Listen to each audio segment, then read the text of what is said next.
So hello and welcome back to part 2 of exploring the Valley of the Four Winds. This time we are going to be exploring the western side of the valley with Onyx, since Beryl took over the other side last time. And, Onyx has to start at her farm, which is not as tricked out as Beryl's, but it is what it is. And the first place we're just going to do a quick little lap around Half Hill, just looking at all the little bits and pieces that Beryl did not get around to exploring before we head out into the Gilded Fan. The Gilded Fan is just like a big low marsh where it's a really good spot to farm wildfowl breast and also to fish in some of the little black pools, and you can get motes of harmony out of them, which is used in a lot of crafting. It's also a really pretty area, and there's a very cute little alligator that one of the quests sends you out to kill. Actually, I don't know. Is he an alligator or is he a crocodile? That's a really good question that I don't have the answer to. But you can see everything spread out below you. There's also a rare that is usually in the middle of the Gilded Fan, and I do believe it usually has cloth gear if you're looking for it. So the next place that we're going to do, we are going to just kind of run around the Heartland a little bit. It is the largest of the farming areas in all of Pandaria. It's able to produce these crops like, look at these carrots. I made a chicken stir fry today, and 1/4 of those carrots might have given me all I needed. It's also where you can usually find Farmer Fang. Farmer Fang is one of the tillers that you need to make friends with, and his favorite gifts, because you can give him gifts, are marsh lilies and wildfowl roasts. Just over from Farmer Fang is the Mud Claws, and the Mud Claws who you need to make friends with are Hohan and Tina Mudclaw. Hohan and Tina share a lot of similarities in the gifts that they like. They really like to get ruby shards, and Hohan likes charbroiled tiger steaks, and Tina has a real thing for fire spirit salmon. So those are things that you can give to both of them to kind of, make friends with them. Now, if you don't find them here at their house, go and check the Half Hill Market, because that's probably where they are. Also, if you see the little piles of dirt, dark dirt, all over Pandaria, that's where you can get the presents that you can get to make best friends with them. There's also the Springtail Warren, which is where you go down, and the Pandaren that I was sitting with just a few minutes ago, that is Hohan's other daughter, and she got kidnapped by the vermin, and they put her up on top of this giant carrot and basically were making her dance for them. Once you rescue her, she just goes up and sits at her dad's house. Who can blame her? After that traumatic event, I'd probably just go sit up at my dad's house too. So that is pretty much everything in this section of the Heartland. You can see the vermin have kind of taken over some of it, but just below there is yet another member of the Tillers Union that you can make friends with. And that is Fishfelreed. Fishfelreed really likes jade cats, and she likes twin fish platters. So you can give the presents to them every single day, the food presents. You can give the things that you find in the piles of dirt as many times as you want. I should also mention that once you become best friends with all of these different tillers, they give you upgrades to your farm. Fish gives you some very cute little pigs that you can keep on your farm. Gina is the one who gives you a bed and an actual cooking stove. Hohan gives you a Mushan beast, and we'll get to what everybody else gives you as we go. So we're going to head back over here and see how many more tillers I can talk about, because why not? One that's really easy, because she's always right there, is Tina Mudclaw, who is another one of Hohan's daughters, and she is the quartermaster for the Tillers Union. You can actually get mounts and some other fun cosmetic things from the Tillers, and she likes marsh lilies and swirling mist soup. So there's Hohan and his other daughter, Tina. Tina, fun fact, also is sort of torn between Farmer Feng and Johan, or Johan, can't remember his name. Another one of the Tillers, who you wouldn't think is actually a Tiller because he's not a Pandaren, but then again they have two members that aren't Pandarens, and one of them is Jogu the Drunk. He is a Jinyu who, as his name says, he's the drunk. And his favorite gifts are lovely apples and sauteed carrots. And he basically gives you a sack full of booze and gives you weather predictions every single day. Kind of handy if you want to know what the weather's going to be. I think I could use him in my real life. Unfortunately, we just have to deal with the weathermen who aren't always right. Case in point, it's actually snowing outside in my real world right now. So there's one of the piles of dirt, and you can see I got a lovely apple from it. You can't sell these. All they are good for is making friends with all of the Tillers. Another fun person is Gailon there. You can get a daily quest sometimes. The Tillers give you dailies, and one of the dailies actually has you running around and doing weeding for Gailon. It's kind of funny. Alright, the next place we are going to head is the Imperial Granary, where they produce all of the hops for the Storm Stout Brewery. And you've got some quests here with Lily Storm Stout, because she and her Uncle Chen are going to be making their own beer since Chen had such a terrible experience at the Storm Stout Brewery. And at the top of the brewery, as you can see, these sprites have taken over everything, and the sprite at the top of the brewery is Cornan the Barley Berryan. It's the most ridiculous thing ever, but that's okay. More importantly, under the porch is the very, very cool, I would call it a toy, but it's not. It is the mesmerizing fruit hat. It is an item that you actually have to keep per character in your bags if you want to use it. And when you put it on, you look utterly ridiculous, but it is so much fun. It makes you dance. Your character dances. It doesn't matter if you're mounted. It doesn't matter what you're doing. You put on Carmen Miranda's mesmerizing fruit hat and you dance. There's also one other thing that you can do with it in Warlords of Draenor, and it's very cool. It does break if anything actually touches you, like the miserly thieves just hit Onyx, so the hat actually broke. Or you can take it off. You can only use it once an hour, but it does last a very long time. It's worth it as a silly item, and I recommend everybody go get it because it's right there under the porch.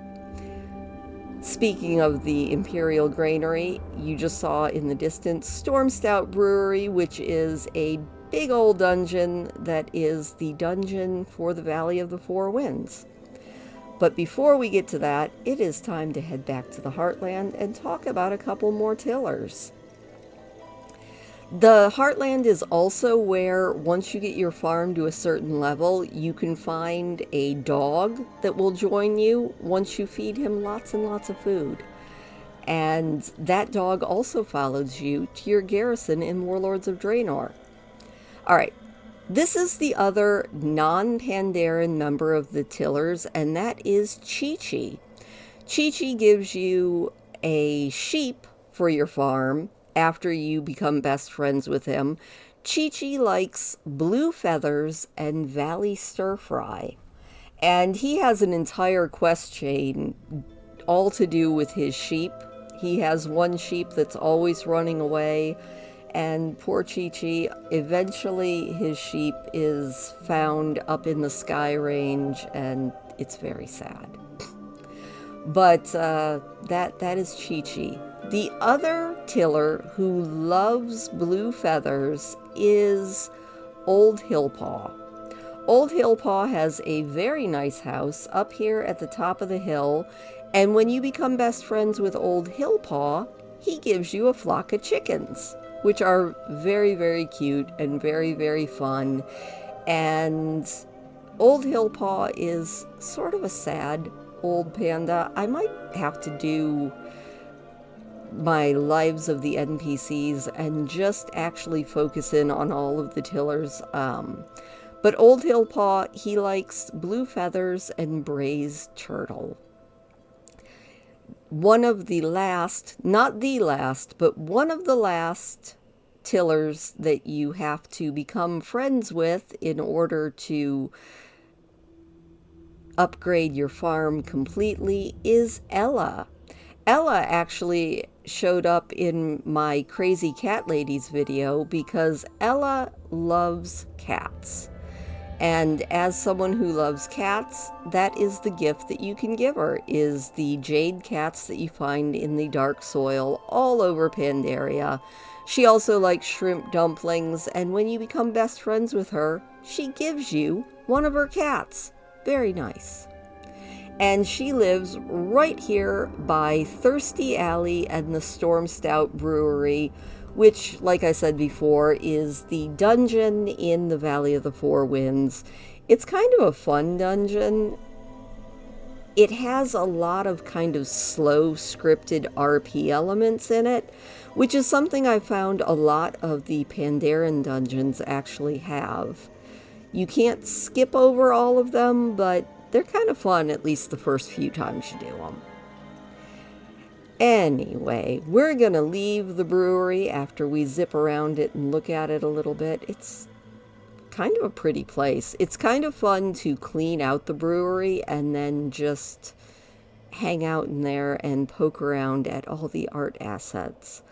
But not too far away from the Storm Stout Brewery is an old and familiar face to those of us who have been playing WoW for a very long time.